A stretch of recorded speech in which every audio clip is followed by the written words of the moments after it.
Welcome to your video class for today. For Counterpoint, we're going to be looking at Assignment 10, which you should have completed by now. If you have not, go do that. Complete it. This is the worksheet I gave you in class for invertible counterpoint. Once you get that completed, go and take the survey that I posted in the class site on D2L and let me know that you completed it so I can give you credit for that. And you need to do that by Wednesday. If you don't do it Wednesday, it's late. Alright, so let's look at assignment 10, this worksheet on invertible counterpoint. And I believe the worksheet itself said homework 6, but it is in this class assignment 10. So here we are, our first two items, and we did this first one in class. So hopefully you got that answer down in class, but just review. Here's our original, with the top voice being the eighth notes here, the bottom voice being the dotted half notes. In the invertible part of it here, the top voice remains exactly where it was. Starts on E, D, E. And the bottom voice, the dotted half notes, C, B natural, if you notice, are transposed up an octave, C, B natural. So this would be invertible counterpoint at the octave, because one voice stays the same, the other voice moves an octave. So you should have just wrote octave in the blank here. Alright, number two, our original here. The top line begins with melody on G. Bottom line begins with the half note on G. So these two voices switch relative positions. Now the top voice, what was the material here in the top, is now here in the bottom, beginning again on G and going up, but now it's moved down 2 octaves. The top voice, or the bottom voice, excuse me, becomes the top voice. Started on G, and here it starts on D, so it has moved up an octave and a fifth. Okay, we don't worry about when we're dealing with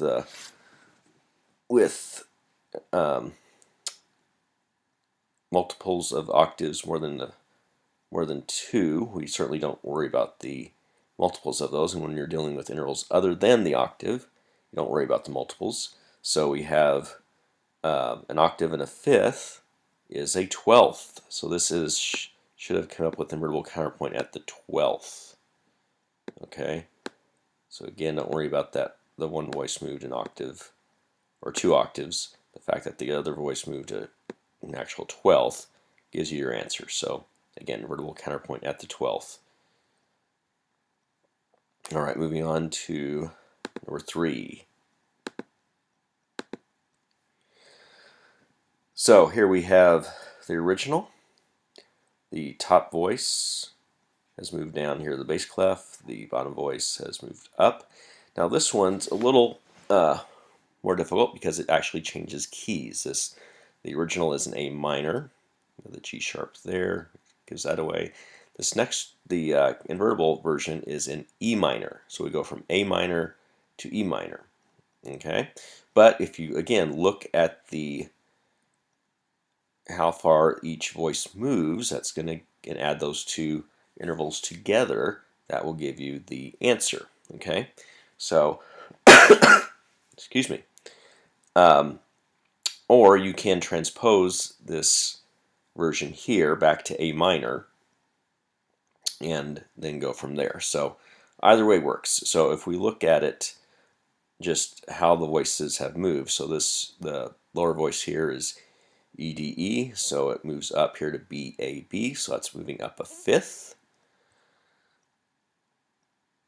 The upper voice starts on E, goes to A, this is B to E, so that has moved down basically an octave and a fourth. Okay, don't worry about the octave. You have a fifth plus a fourth together, that makes an octave. Okay, so if you put invertible counterpoint at the octave, that would be correct. Now, if you transposed it back to the key of A minor, depending on how you did that, if you moved it down a fifth or up a fourth, you might have gotten that they both moved an octave from the original position. If you did that, well, it depends on how if you transposed it up a fourth, okay, so that this line here starts on E up here. This line here would start on the E there. Okay, that means both would have moved an octave. That would have been a 15th. Or if you moved it down a fourth, or down a fifth, excuse me, so that this bottom voice, this EDE, stays on that, then the top voice moves down 2 octaves. So you might have gotten 15th. Okay, I would accept either answer on this because again, it's a little confusing when you're dealing with transposing voices. Okay, basically, invertible counterpoint at the octave and 15th are in the same category of intervals, and so either answer is acceptable on this particular item. Okay. All right, let's move on to our next set of items. There's a numbering mistake here, so there is no number 4 on the page, so it's 5, 6, and 7. The original here is used for all 3 of these, so we're going to compare all 3 of these back to this original. Okay, so the first one here, number 5, this one's fairly simple. So the top voice, again, moves down the bass clef. So it begins D, C, B, and here it is, D, C, B flat, D, C, B flat. Okay, so let's move down 2 octaves. The lower voice stays right where it was. So you have the upper voice moving down 2 octaves, upper voice of the invertible staying in its original position. So that's invertible counterpoint at, whoops, go back here, invertible counterpoint at the 15th. Get my pen, write that in. All right, so that one's the simple one.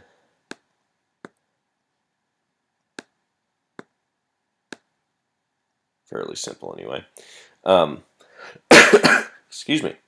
Now, these next two have been transposed. Okay, so they're on a different key now. But again, let's look at the relative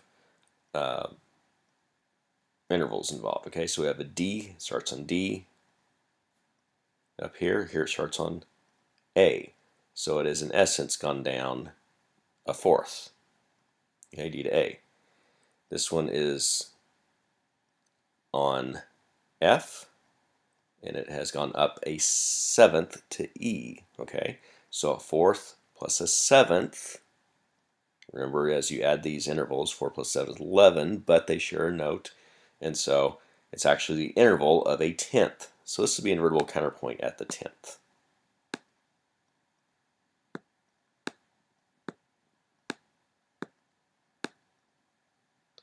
That's what you should have gotten there. Again, top voice moves down an octave and a fourth. Don't worry about the octave, a fourth. Lower voice moves up a seventh. A fourth and a seventh is a tenth. All right. And this last one here, again, we're going back to the original. So we have D moving down to A. It's another fourth. And you have F moving up to C. So it's up a fifth. So a fourth and a fifth is an octave. So this is a invertible counterpoint at the octave. Okay. So again, you could take both of these and put them back in the key of F, and you should end up with the same the same interval. So if you look at number 7, for instance, where it starts here, this one's in basically C major. So if you take it down a fifth, So this is on F.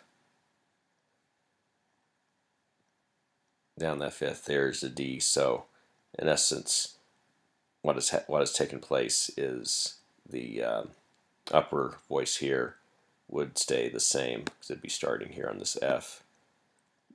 This voice here would start down here on the D, which should be an octave below where it was. Okay, again, you can get there both ways. I think it's just easier to look at the interval that it moved and add them together, and you should get the same thing. All right. Then, what's numbered? Number 8, actually, it's number 7. But using the example below, write the invertible counterpoint at the 15th. Okay, so there's a few ways to do this. So you could get a few different answers. If you simply take one voice and leave it where it's at. So if you take this bottom voice and you start it over here on, whoops, yeah. If you start it over here on G, where it is, I'm just going to use the first note here. So you start on G and make it the top voice. Now take this, what's the top voice, and move it down 2 octaves because it's at the 15th, right? So take it, move it down a 15th or 2 octaves. So from this B all the way down to this B, okay, and start it there, and then do everything from there. That would be invertible counterpoint at the 15th.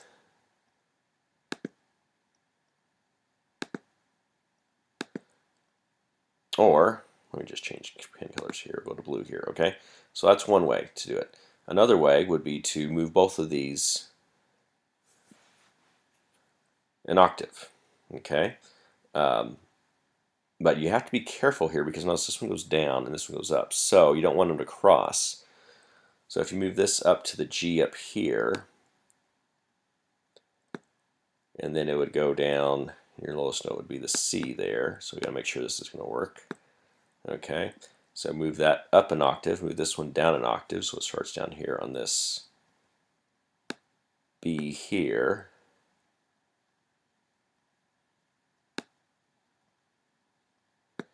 It would go up to the F, and then the rest of it should be okay. Yeah, so you're okay to do that. So you could either, again, move one voice 2 octaves, move that upper voice down 2 octaves, leave the bottom voice where it's at, or you can take this lower voice, move it up an octave, take the upper voice, move it down an octave, and you still end up with 15th.